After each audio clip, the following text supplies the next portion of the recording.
성령의 음성은 기도할 때나 묵상할 때만 임하는 것이 아닙니다. 그냥 대화하다가 설교하다가도 얼마든지 즉흥적으로 임하게 됩니다. 하나님께서 인간에게 계시를 주실 때 꿈과 환상과 음성으로만 우리에게 주신다고 여기면 정말로 큰 오산입니다. 솔직히 설교 그 자체를 성령의 음성으로 받지 않으면 열심히 설교를 들을 이유가 없습니다. 왜냐하면 그냥 성경의 해석을 듣는 것은 우리에게는 성경 지식을 더해주는 것뿐이지 개인적인 삶에 어떤 변화를 초래하겠습니까? 그러므로 설교 또는 강단에서 선포되는 말씀을 성령의 음성으로 듣지 아니하고 만약 꼭 기도나 예언이나 통변이나 영분별을 통해서만 성령님이 말씀하신다고 생각하고 설교를 귀담아 듣지 않으면 결국 인생은 파멸을 면치 못하는데, 설교 시간에는 잠을 자다가 기도 시간에 열심히 온 정성을 다하여 기도하면 하나님을 만날 것이라고 생각하는 사람들이 결국 인생의 패망을 맞이하는 것을 제 인생에서 수없이 많이 보아왔습니다. 자기 자신에게 마음에 임한 내용들만을 성령의 음성으로 들으려는 희한한 믿음의 사람들은 그가 누구라 하더라도 전부 패망합니다. 왜냐하면 하나님은 항상 세운 자를 통해 자신의 뜻을 말씀하시고 자신의 생각을 말씀하신다는 신앙의 아주 기본적인 소양조차 갖고 있지 않은 교만한 자들이기 때문입니다.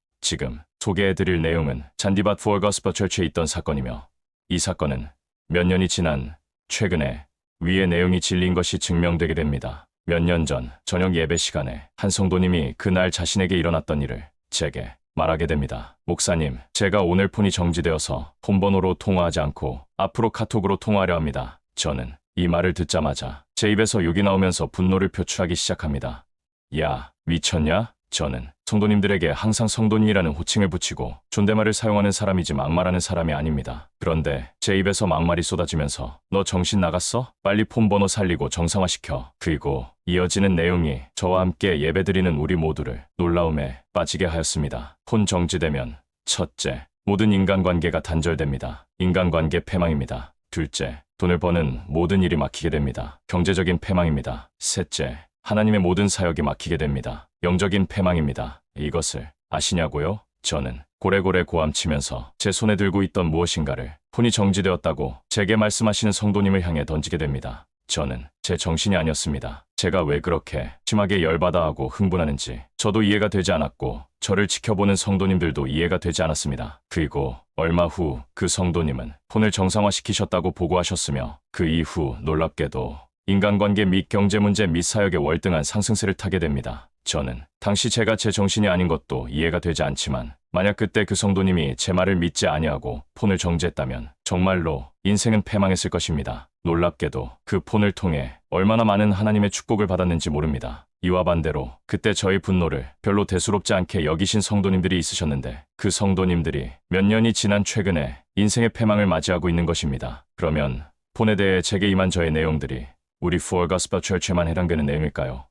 No, 하나님의 세계는 언제든지 누구에게든지 동일합니다. 폰번호를 정지시키거나 폰번호 정지를 받아들이고 수용하시거나 폰번호 정지가 되도록 폰으로 대출을 받는 분들은 모두 제게 임한 하나님의 진노가 반드시 분명히 임하게 될 것입니다. 저는 꿈에 폰을 분시하였을 때, 그리고 폰을 분시한 꿈에서 깨어났을 때 반드시 새벽에 하나님께 열심히 기도하며 평생을 살았는데, 그 이유는 폰을 잃어버렸을 때에는 적어도 그 하루만큼은 영적으로 참혹하지 않은 적이 단 한 번도 없었기 때문입니다. 꿈의 자동차 분실도 항상 나쁜 결과를 초래하였습니다. 하지만 폰 분실보다 더 나쁜 결과를 초래한 적은 없습니다. 왜냐하면 폰은 하나님과의 소통을 의미하기 때문입니다. 하나님과의 끊어짐, 소통의 단절, 이것보다 더 큰 형벌이 인간에게 있나요? 다른 사람과의 끊어짐, 소통의 단절, 이것보다 더 실패한 인생이 어디 있겠습니까? 오늘은 신전도사님이 아주 유명한 연예인에 대하여 하나님께 물어보아달라고 부탁받아 기도하였습니다. 그 연예인은 방송인으로 크게 성공한 남자이며 사업에서도 성공하여 탁월한 경제적인 부를 얻은 사람입니다. 그런데 그가 인생의 패배를 느끼고 있었는데 함께 여행 갈 사람도 없고 함께 마음을 나눌 사람도 없고 함께 시간을 공유할 사람도 없는 것입니다. 그 자괴감은 상상을 초월하여 우울과 절망감에 빠져 있는 것이 제 영에 감지된 내용을 신전도사님에게 그대로 전달하였습니다. 이 세상에서 가장 큰 불행은 하나님과의 소통, 인간과의 소통에서의 실패입니다. 이 소통의 부재가 인생에서 가장 큰 참혹함으로 귀결되며 결론나게 된다는 그 사실은 저의 개인적인 견해나 주관이 아니고 제가 설교하는 중에 하나님께 직접 받은 내용이기에 또 다른 형태의 성령의 음성이 될 것입니다. 할렐루야. 2024년 11월 22일 오후 9시 30분 박경호 목사가 하나님의 집에서